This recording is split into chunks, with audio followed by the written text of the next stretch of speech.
Okay, right click and create a combinator, call it dirty bass. Then make a Thor instance,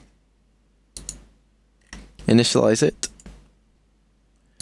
mono retrig, and open it up. I'll add in some notes and then we can get to work. Alright, so let's take a listen to what we've got.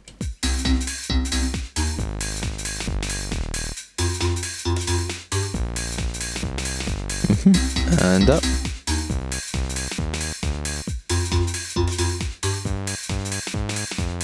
Cool, just a nice little 8-bar loop there. So to make this effect, we'll need 2 analog oscillators and an FM pair oscillator. So let's make them now, analog oscillator and FM pair. The first analog oscillator we want as a 2-octave up square wave.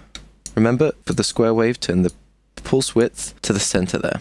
Have the other analog oscillator as a sine wave, and the FM pair we're going to go for 1 to 3 with an FM of around 90. Send them through with 2 and 3 buttons, and let's take a listen.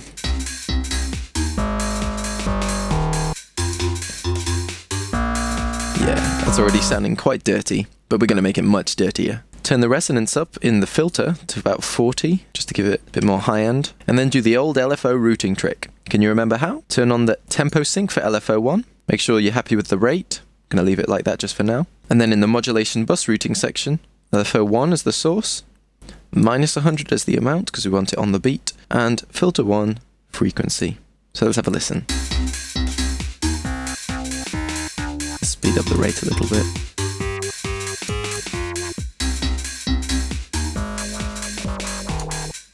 Now, this isn't really very different from any other dubstep bass synth at the moment, but this is where a scary tool comes in. This shaper in the middle of Thor is there for a reason. Everything else is surrounding it so it doesn't get out and tear everything to shreds like a dagger-clawed, bloodthirsty... You know what, I'm sick of violent similes. Like a very nasty thing. You can really destroy the sound of a synth with this thing. But if you're careful, you can make some brilliant tones out of it, especially for the harsher sounds. So turn it on and select Rap. Yo. Then make sure the drive is around, 35, 37, something like that. So let's take a listen without it. And with it. Gives it a much harsher tone. If you turn the drive right up, it starts getting ridiculously harsh, but we don't want it that much. So keep it quite low. Lastly, we're going to add an M-class equalizer on the end. Right click, create. M-class equalizer. I had a bit of a falling out with the vocoder, and turn param 1 on at about 86 Hz, so really low, just to bring up that sub, and then turn the gain just up to full for now, and the Q at about 2.7, just to widen it up. And that's just going to emphasize that bass end of it, so that sine wave is poking out there. Now that cements it as a bass effect, but to brighten up the top end, turn param 2's frequency to about 3 kHz, something like that, and then take it up a considerable amount, maybe 10 decibels, and widen it up by about 2.7 again. Let's take a listen without the EQ, and with it. Much more focused, right? Sweet, so that's the effect, but we're going to automate it so we can change the rate of the wobbles. So, open up the programmer with the Show Programmer button in the combinator. Funny that. Then in the key mapping section, select Thor, and under modulation routing, for rotary 1, select the target as LFO1 rate. Press L to scroll down to it quickly. So you got LFO key sync, tempo sync, waveform, rate.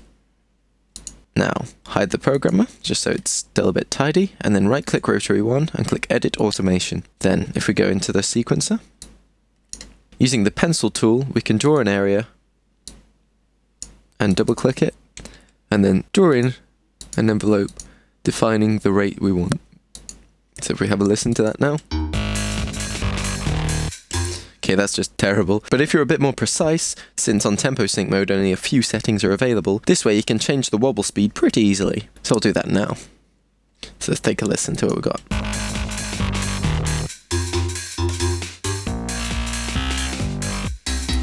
Okay, I'm just going to put a little tail on the sound as well so it doesn't end too abruptly.